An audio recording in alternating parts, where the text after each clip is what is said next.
This is another recording in the Modular Cognition Framework Languages in the Mind series, which is on the Modular Cognition website. And this time I'm going to be talking about language attrition. That is, when a person's first language, in this case, when a person's first language is beginning to change under the influence of, well, basically when you are immersed in another language community. Here is a typical scene which enables me to introduce some of the ideas. What you see now is a family, a nuclear family, and what's going on in this family is as follows. The little girl says, "Tu la vois, papa, c'est ici." She speaks French, and she's speaking French to her father, and she says, "See, papa, it's here, it's here." He looks on at what she's doing. He's very interested, but he doesn't make any comment.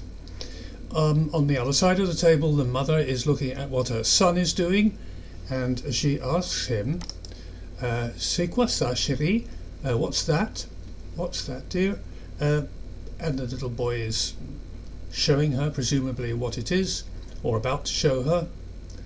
And one of the questions we can ask when looking at this scene is, although these two adults are native speakers of French, has their French changed at all by virtue of them being isolated from a French language community and living in another country? What is the language community of that country? Well, it's clear when someone knocks at the door and says, "Hallo, ist hier jemand?" That is, of course, German, and the German speaker is saying, "Hello, is anyone there?" Or is anyone in? So we have a situation where we have a French family in a German-speaking community, and they are at home. Well, this is typically what we call a heritage language situation, the heritage language being French in this case. But I'm not going to talk about heritage language as such, although it's a convenient way of illustrating some of the aspects of L1 attrition, first language attrition. So what I'm going to concentrate on is not just language attrition, but the notion of dynamic schemas, and it's all going to be about processing. Here's an overview of the talk. Well, I will begin with preliminaries and end up by summing up, and in the course of which I will first talk about processing architecture in terms of the Modular Cognition Framework. It'll be a review, a sort of reminder for those who are more familiar with it, and something new perhaps for those who don't. And then I will review the processing principles which this system works with, the operating principle as it were, not just the architecture itself, but how it operates. And then I'll move on to the notion of schemas, and also an associated notion which is very important in the Modular Cognition Framework, namely internal context, and I will explain what that is when I get there. I'll end up with some examples to illustrate the points I've been making, and then I will sum up. So let's deal with the preliminaries. So, explaining attrition, and in particular first language attrition in this case. Well, when explaining aspects of cognition, of the way we process knowledge and how we build knowledge in our minds, the Modular Cognition Framework, the MCF, is comprehensive in two main senses. The first one is that it integrates explanations for how the mind represents experience, in other words, the result of processing, and it also includes how the mind actually processes attrition online. So we're assuming that the changes that the mind undergoes, and in this case the changes the language undergoes, is something that happens online as a person is experiencing language, either as a producer of messages or as a understander of messages. And specific aspects of how the mind works, as in the case of language attrition, will always be treated as particular manifestations of principles that drive the whole mind. So if I was talking about second language acquisition, for example, I would say a second language acquisition theory is not a complete theory in itself unless it is a manifestation of how the mind works in general. So we need the big picture to understand the particular instances. In this case, the instances is language attrition.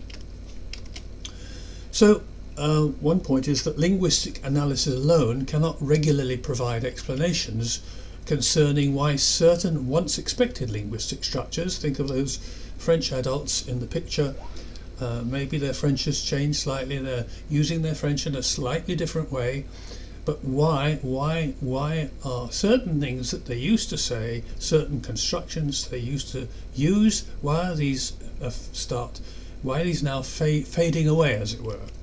And what specific structural changes are occurring? And of course there's a lot of research already documenting such structural changes, but why they occur, of course we need something more than linguistic analysis to explain the why part. And what exactly happens to those structures which have disappeared from view? Right, they've disappeared from view, we can't see them, we don't notice them in performance, we don't even see them on sophisticated instruments that we think are tracking what's going on in the mind. They seem to have disappeared, but where they've gone, why they've gone, that also needs explaining. We've been able to provide a mix of answers to these questions, and a mix of answers is itself based on a mix of theoretical linguistic theorizing, psycholinguistic theorizing about processing in particular, and also neurolinguistic processing, theorizing, neurolinguistic theorizing. For example, Michel Paradis' neurolinguistic activation threshold hypothesis has figured quite a lot in some neurolinguistic studies on language attrition. A single elaborated and purely psychological architecture is a better basis for developing answers to such questions. And wherever the architecture is open-ended, and a modular cognition framework certainly is open-ended because it allows different possible explanations for attrition, theoretical linguistic ones and neurolinguistic ones, and the expertise from these various areas can be brought to bear to favour one explanation rather than the other. So it's not an architecture that produces the answers for everything. It requires the expertise of those particular people who, in this case, happen to deal with attrition, to provide the more elaborate answers in their own terms. And now I'd like to turn from the architecture itself to certain basic principles. The first one I want to say is the first thing is about representations, different types of representations in the mind. To say three basic things. First thing is, in the mind, all forms of knowledge are composed of cognitive representations. This is the approach that we are accepting. It's a very broad, acceptable approach for many various approaches to cognition. I also call these structures, so representation structures in this context mean the same thing. And these representations fall into a number of different categories, right? We're talking about the mind as a whole, and the representations fall into a different number of categories. Why? Because the mind is totally organized into functionally specialized systems. There's no system which isn't functionally specialized. I'll show you what that means in a sec, but here they are. At the current count there are 11, and that's being fairly economical with all the possible modules, as you might call them, that might exist. This, I think we can go with just 11, and these fall into two basic categories, or rather the 11 types of system produce 11 types of representations, right? And these representations themselves can be put into, say, two boxes, as you see on the screen. And I think I have to say observation, a very important observation, and it's about language in general, the use of language, especially language communication, both understanding language and producing language. All systems and representations in the mind get involved. So it's not the case that when language is being used, we have a set of language systems which are operating, and that explains everything. No, not at all. If you're going to talking about language communication in general, you have to accept that all the mind systems are probably active to a greater or lesser degree. These systems can be divided, as I say, into two boxes. The first box relates to the systems which are closest to the outside world. The outside world is effectively a set of a sort of maelstrom of physical signals bombarding us, and we have senses. Humans have 5 senses and 5 organs of sense which pick up these different signals and interpret them in different ways. And these are as follows: the auditory representations that come from acoustic signals hitting the ears, the visual representations which are built based on patterns of activity coming in from the light waves hitting the eyes, the retina on the eyes, the olfactory system, that's the smell system, the taste system, and finally the body sensing system, the somatosensory system, which is I suppose the modern equivalent of the 5th sense of touch, although it involves much more than touch, like sensing body movement, sensing temperature, and so forth.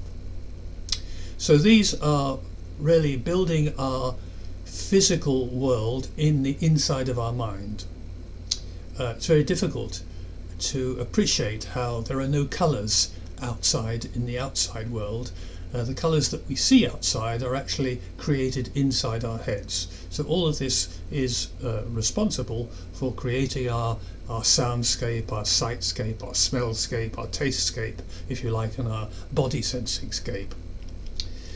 Then there are, in the second box, there are certain functional systems which are at one remove from the outside, and they are built in and they're there, and they enrich the sort of knowledge that we get from the perceptual systems on the left.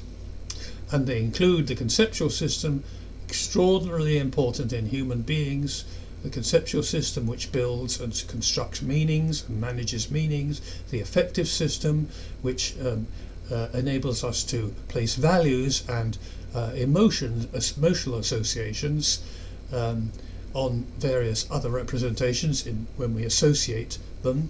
Phonological one, which is one of the two linguistic systems, the phonological system and the syntactic system. And then we have the spatial system and the motor system, about which I won't say very much. The motor system is obviously used when we are speaking or signing, but we'll leave that aside.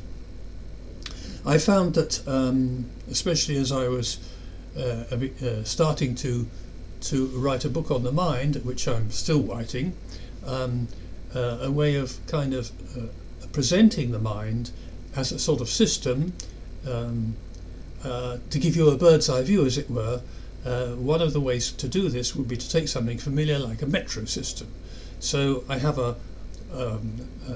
pictures of the metro system, the metro system of the mind, if you like, the mind network set out. Since we don't have maps of the mind in the same way we can get maps of the brain, it seems we do need some way of representing how the mind works in some visual terms. So I just used the metro analogy there. On the outer circle are, in no particular order, the systems that I had in the left-hand box, in other words, the sensory perceptual systems, and in the middle we have those more internal, deeper systems, processing systems, including meaning and grammar, the two grammatical systems, syntax and phonology, and values and emotions, and the motor system.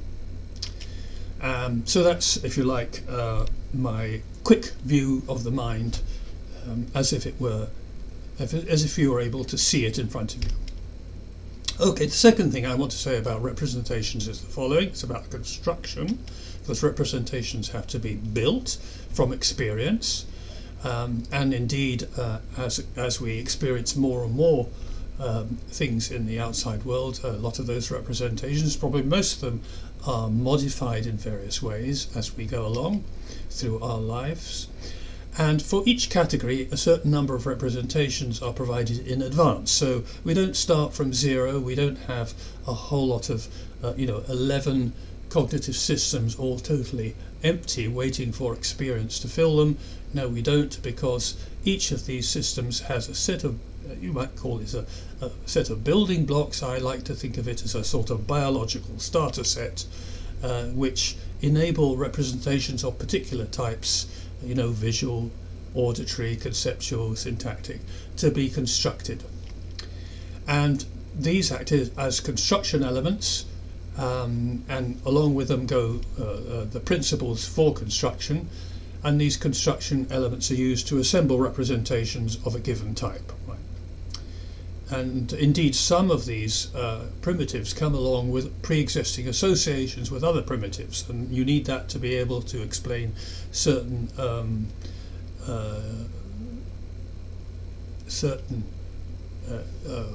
automatic responses that we've observed in children and in young babies, for example, when they are faced with a certain light sensations, or whether they are suddenly moved, they will spread their arms out. That's the parachute reflex. These things indicate that there are certain connections which are already made in advance. So it's not just the building blocks, some of them are already connected with other building blocks. And every system organises its activities according to its own unique principles, its own, as it were, universal grammar. If you are a regenerative linguist, you will notice immediately what I mean by that. The universal grammar that constitutes the building blocks for linguistic representations is just one of many such building blocks, just many such biological starter sets, and each of the 11 systems has such a biological starter set that you can't explain human development in any other way. None of this will be at all surprising to your average biologist. The detailed specification of what these primitives actually are and how they work is not the responsibility of the framework, which, as I said, is open-ended. It's the responsibility for researchers in the relative subdomains of cognitive science. So for phonology, we look to phonologists to tell us what they think are the building blocks of phonology and the principles that drive them, and the same for syntax. And the third and final thing I want to say about representation is that they're very sociable. They're sociable things. It's not that they go in pairs. They go actually with lots of other representations usually. So they're never alone. They never activate as individual units. They never go to walks alone. But they're always activated as a part of some combination. And they will be activated internally with other associates in the same system. That's one sort of a partner they'll have. So syntactic representations will come along with other syntactic representations written in the same syntactic code, which they have been associated because of the learner's experience. And they will also be linked externally, and by that I don't mean to the outside world, I mean externally to other associates in other systems, so that representations can be associated with one another across the network. So effectively you get a whole vast webs of associative networks where representations are associated with other representations in other systems. And these associated networks are called schemas. This is what I meant by schemas. And explaining attrition will turn out to be not just about changes to individual words or individual grammatical constructions, it will be about what plays out in large-scale schemas. So schemas have to be part of explanations. Okay, let's look at the basic processing principles now. There's association. These will be familiar. These principles will be completely familiar to psychologists and other people. There's association, so I just mentioned how things can be associated either within a system or with representations in another system. And again, in response to experience, we form these associations. Take an example, I like to take gender features, right, and noun in the syntactic system. Now, gender features and noun are both primitives, but depending on your experience of the language around you, not all of them may be activated or may be needed, but here we have an example where a noun, inevitably a noun is always needed, whatever language you're using, but there are some languages which do not have a gender systems, but in this case there is, and in this case there are two systems, there are two gender features, feminine and masculine. So in this particular language, whatever it is, gender features have been activated and they have been associated with the noun.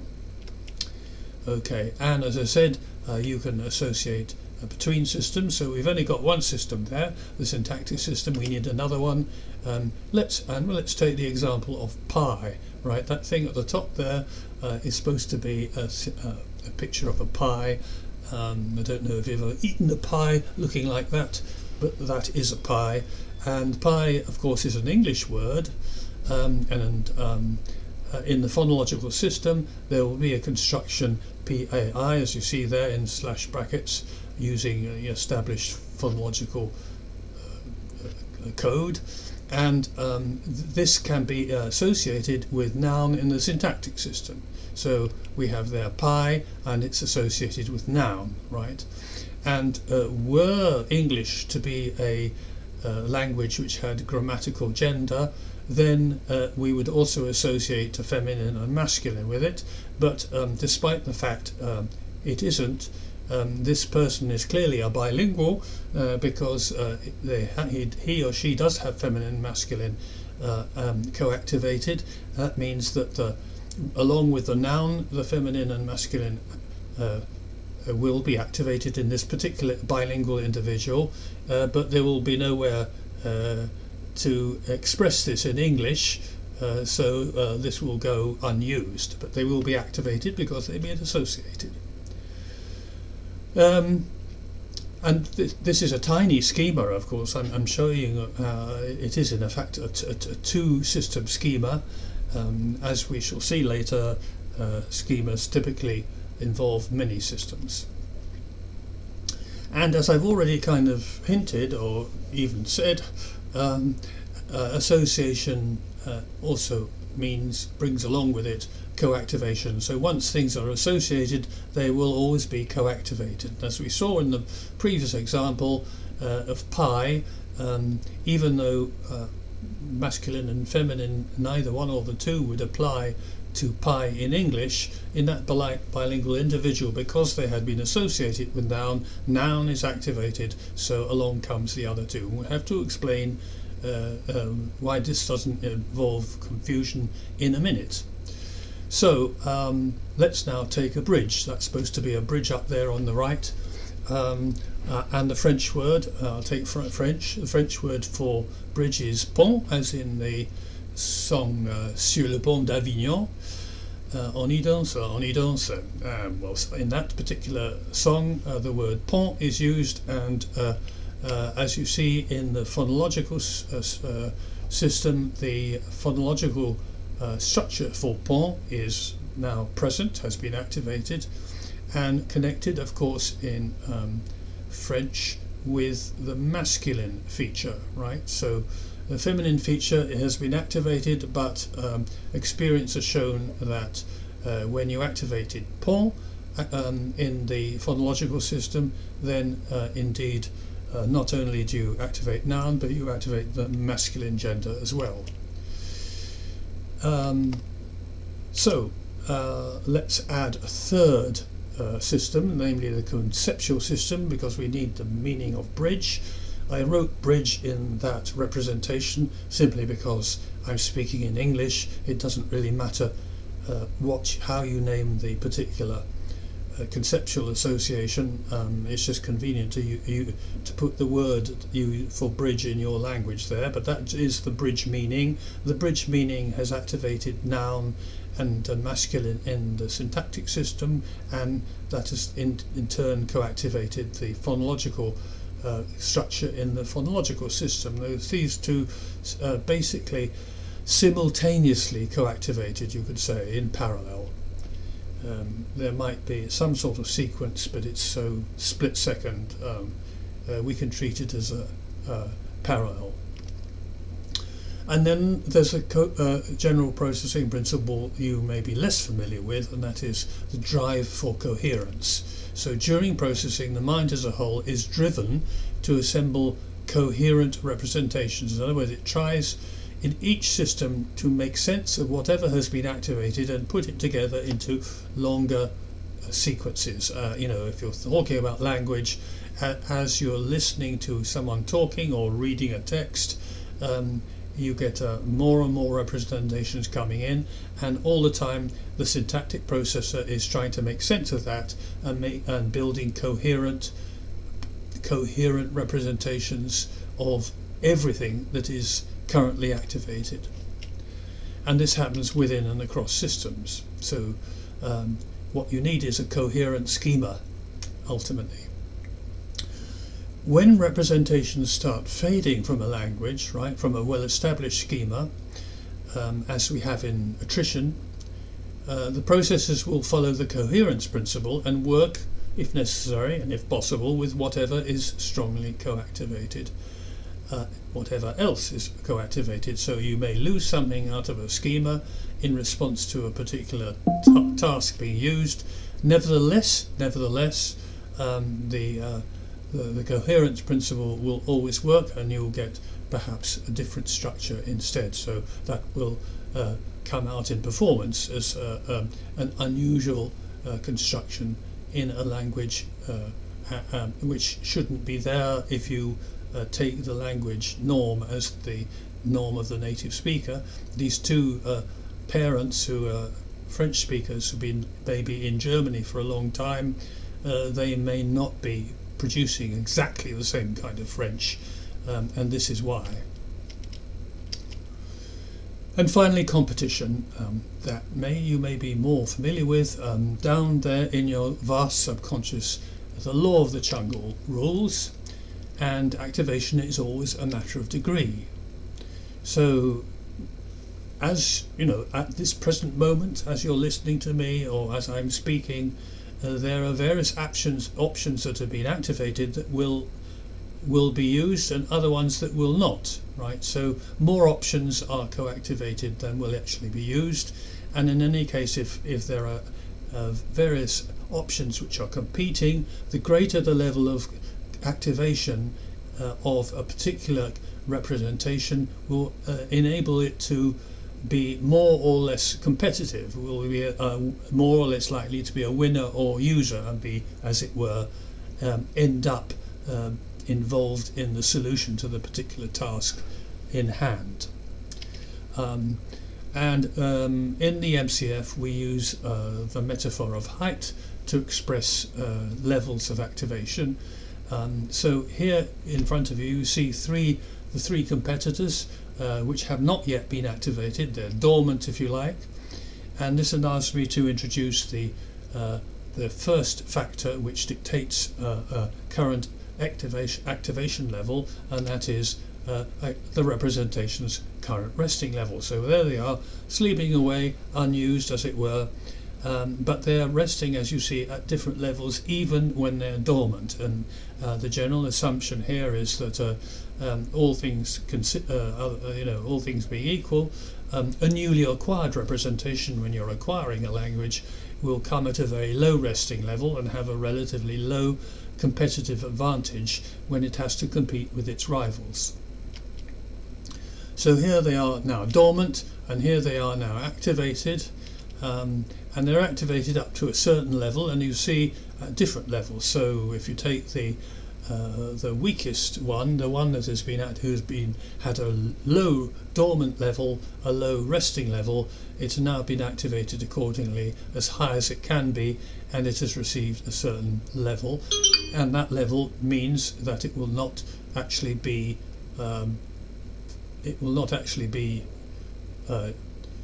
able to outcompete its neighbours. That's to say, if factor 1 is the only one which is influential at this point.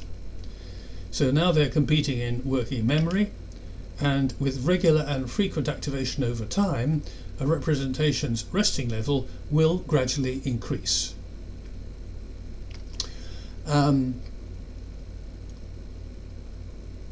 So although the two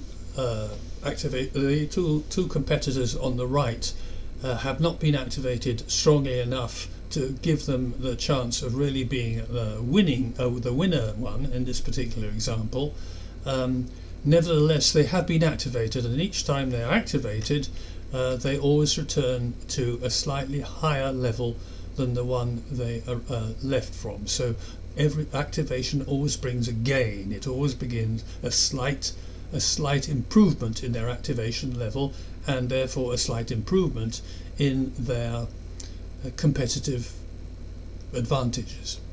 Regular and frequent activation is needed to maintain an increased level. So as they gradually activated, they get higher and higher, and then they start competing much better.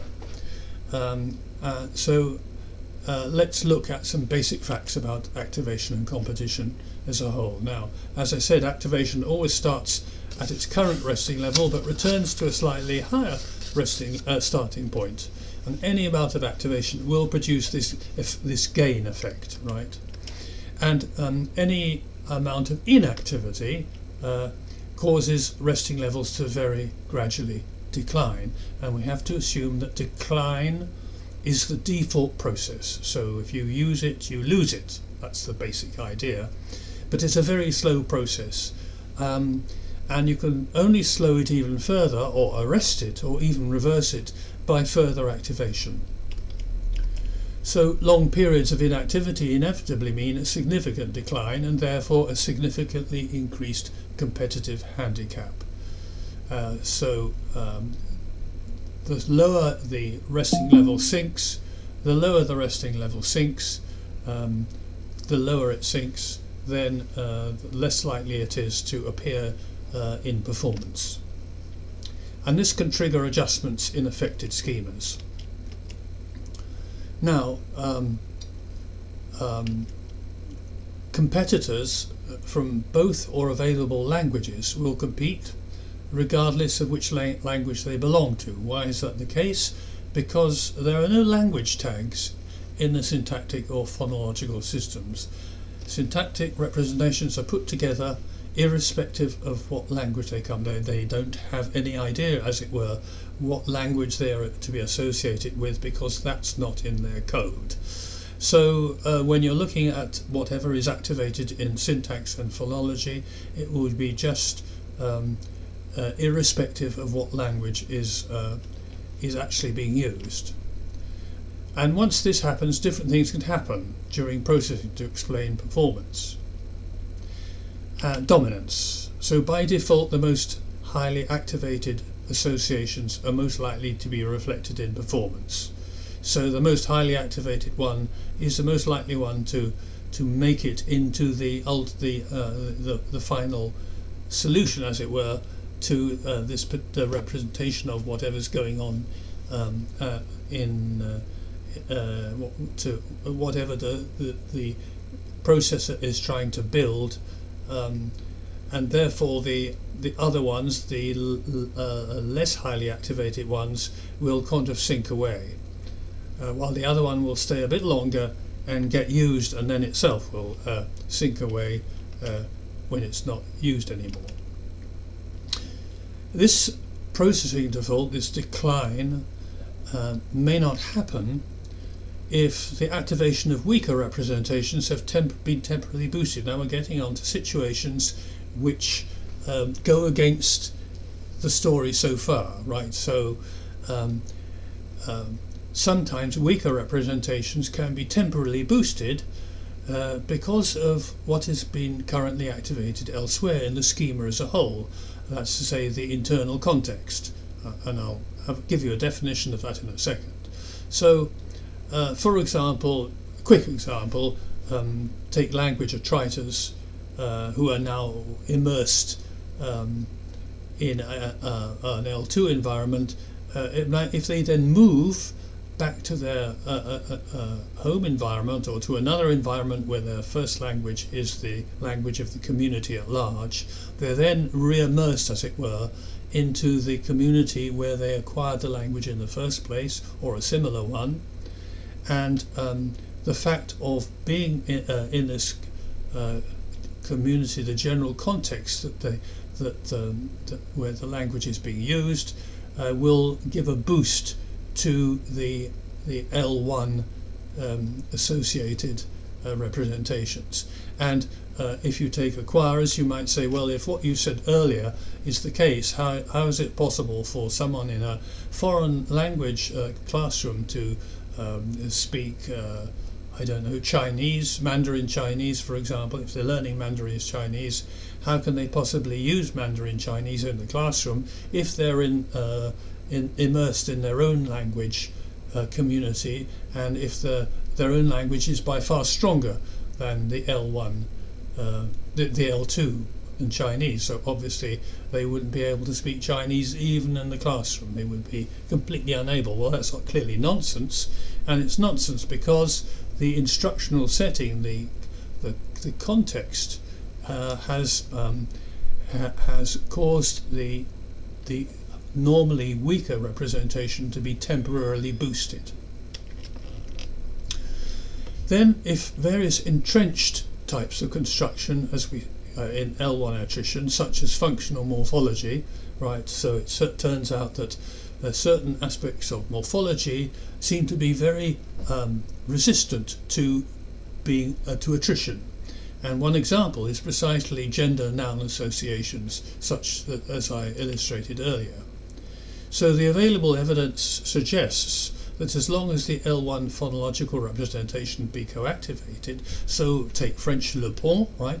If you have a meaning bridge and it can associate the phonological construction pont, the gender that was originally associated with that phonological representation will come along, as it were, for the ride. It will be there intact. And this poses, raises a lot of questions. Why should that be so? This is called selective attrition. So selective is precisely what can be, what will obey the normal laws that I've set out, and what seems to resist them.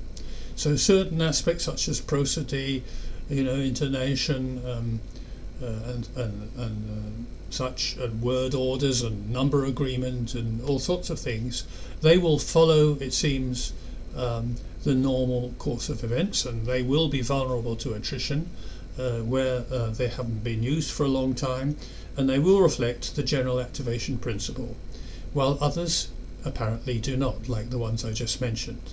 So consequently, language attrition is typically often referred to as selective. And explanations for this long-term survival of certain aspects of syntax and phonology may suggest that once fully acquired, the very high resting levels do not undergo significant decline, right? They buck the trend. And it's not clear at the time why that should be so, but one can indeed speculate in an informed manner. Maybe these grammatical features have a special survival value for the cognitively immature child acquiring its first language spontaneously and intuitively, in other words, subconsciously.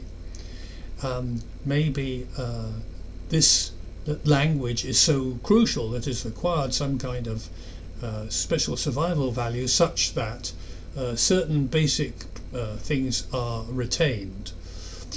And in the and this will, it seems to be the case that this happens provided that first language was more or less acquired to a high extent, right? So if you partially acquired something, this may not work. But if you're in the first language situation long enough and you've fully acquired the system, then this holds, this idea. And the MCF, the enhanced value of these particular grammatical features, will be found in the relative makeup of the biological inherited starter sets, right? So in the case, the syntactic primitives and the phonological primitives will have this written into them, as it were. But as I say, this is just speculation. But there is a way of explaining it or formulating it in the MCF. Turning now to schemas and the internal context, as I mentioned earlier, being part of some schema is the natural state for any activated or dormant representation, right? And I've given you fairly small schemas because we've been talking less exclusively about language, and I've been giving you something like what you have on the right. I've added the auditory system and the visual system here, the two systems on the outer circle, which are important for language, for expressing and understanding language. So the visual representations can be linked up with a phonological system, for example. So the sound of a word does not may be linked to the meaning, but the sound, it does not have any linguistic structure, because we have linguistic systems available. It will co-activate some phonological structure in the phonological system and so on. So you get a sort of basic schema like this. This could be the schema for a particular word, for example. But as I say, we've been dealing with very small schema fragments so far, so it's very important to remember that in practice schemas extend across the mind and many more systems, with various consequences for observable language performance. And indeed, a language context is a good example of how that can work. A language context involves an awful lot of other systems that have not been shown in this particular picture. So we've now arrived at the important second factor, a very important factor that at any given moment always influences a representation's activation level and thereby its competitive chances. Factor 2 is a representation's internal context. And what is internal context? Well, from a linguist's point of view, it's all current activity that taken together is influencing linguistic processing.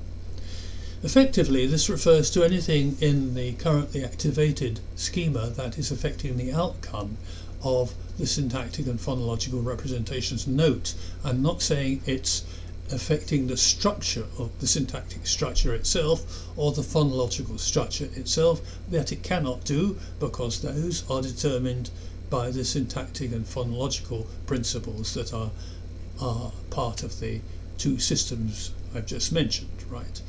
But the influence in this case is not their internal structure, but their activation levels. And activation levels determine what is actually used in performance. So let's take some examples, simple examples based on previous presentations and what I started with in that picture in the very beginning, the heritage language children, for example. And of course you can have a situation with happy children at home.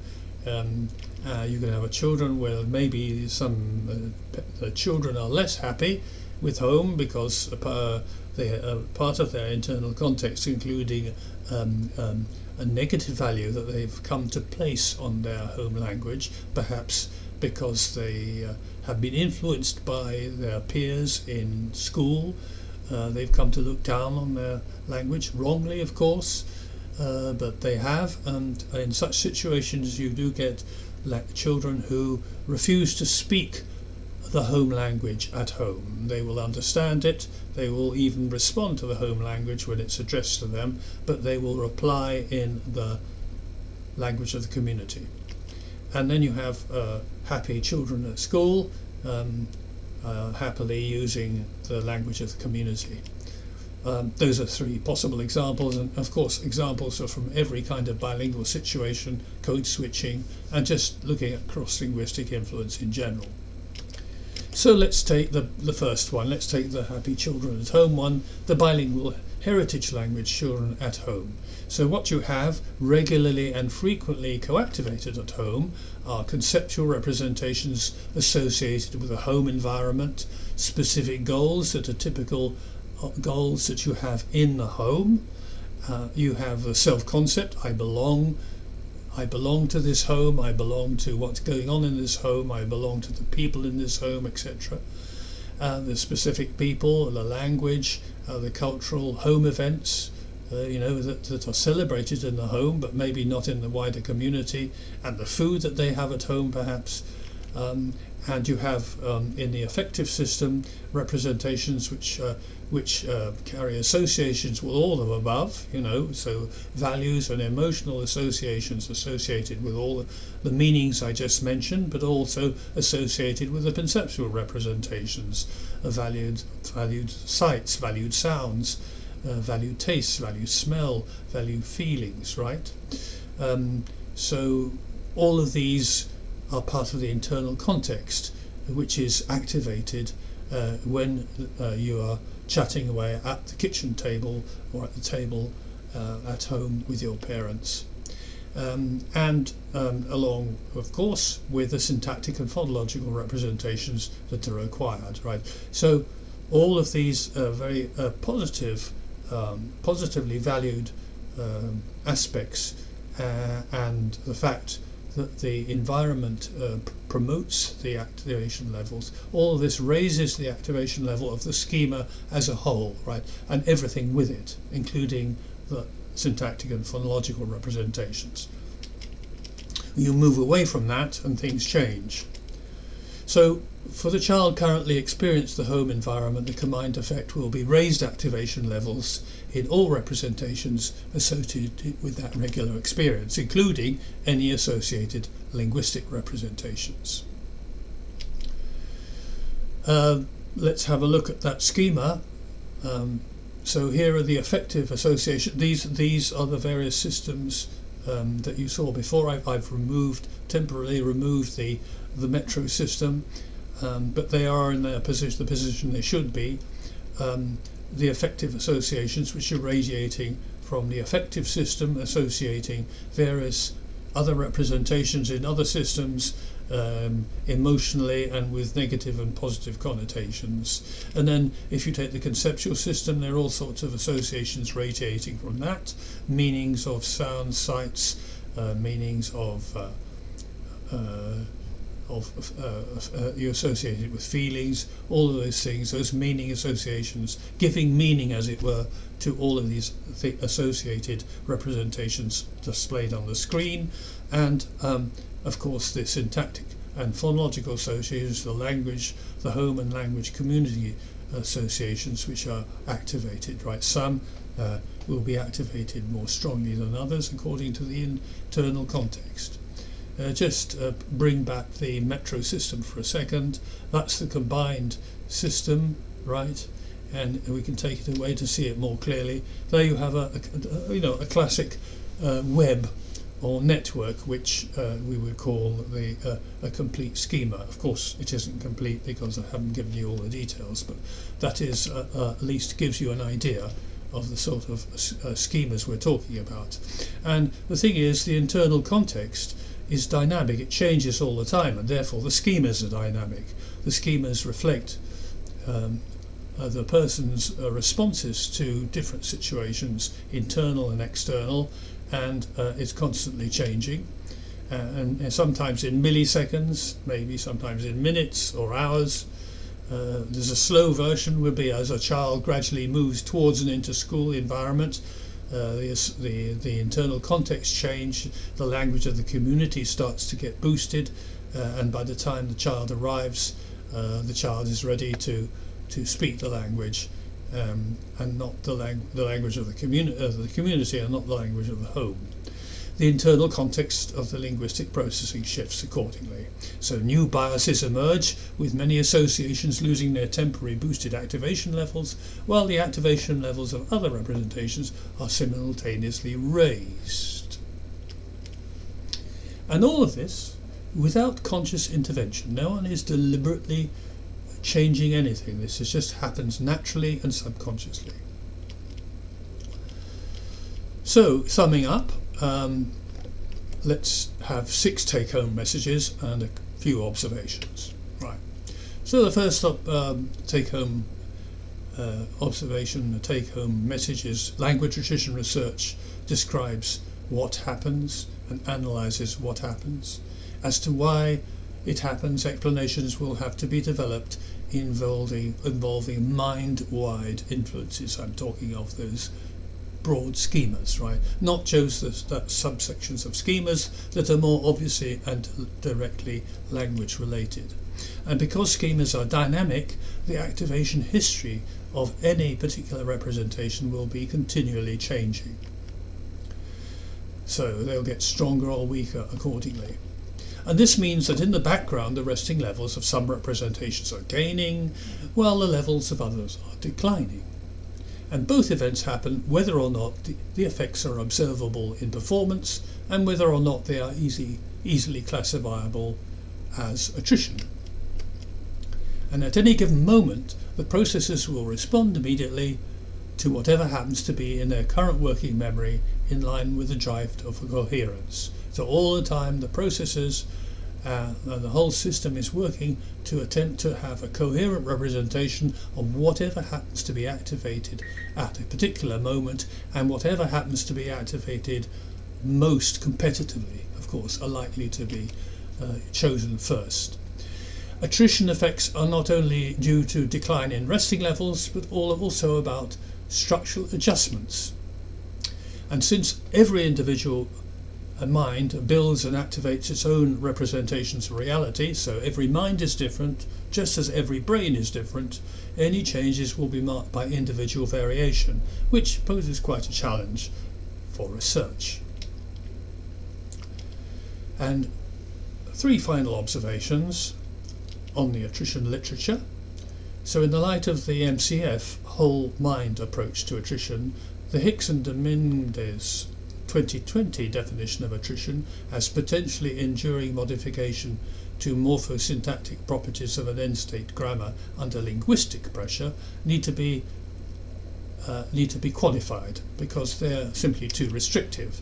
So a model that defines attrition without considering the effects of global processing, the internal context, those schemas, hampers its explanatory power. And the pressure is not confined to the linguistic system alone, but also comes from internal context. So grammar internal changes will always conform to grammar internal principles, but the changes may be imposed upon them by external pressures. And that those external pressures will affect the resting levels and what actually happens in performance. And the MCF can show why and how. And then what about recovery? Structures and their associations which appear to have dissolved completely, totally forgotten, may still be present, but with much reduced resting levels. This means attrition can generally be reversible. So first language attrition, where first language have been fully acquired, can be reversible. The recovery process will be different from acquisition, at least in the sense that the attrited structures, the faded structures if you like, were actually never extinguished. You may have thought they were, but they weren't extinguished. And recovery would be defined in terms of a restoration in observable performance of the original representations and associations that had fallen into disuse and were apparently no longer in existence, but were. Because they were, the phoenix illusion, as it were, of them somehow rising miraculously from the ashes would be totally misleading, because they were actually there all along. Of course, the story is a complicated one, and I don't want to simplify it too much, but you get the general idea. And finally, with regard to language dominance, you can see now that although dominance is often referred to a whole system, what language is currently dominant is a bilingual dominant in the L2 or the L1 or L3, which turns out to be the stronger language. Of course, that's highly dependent on the situation. But my point here is that dominance in the MCF is termed in terms of a much more micro level of given representations of schemas, and it's often a very dynamic and transitory phenomenon. So this adds a more finely grained distinction to more general notions of dominance. And that's basically all I have to say. So my final word is thank you very much for listening.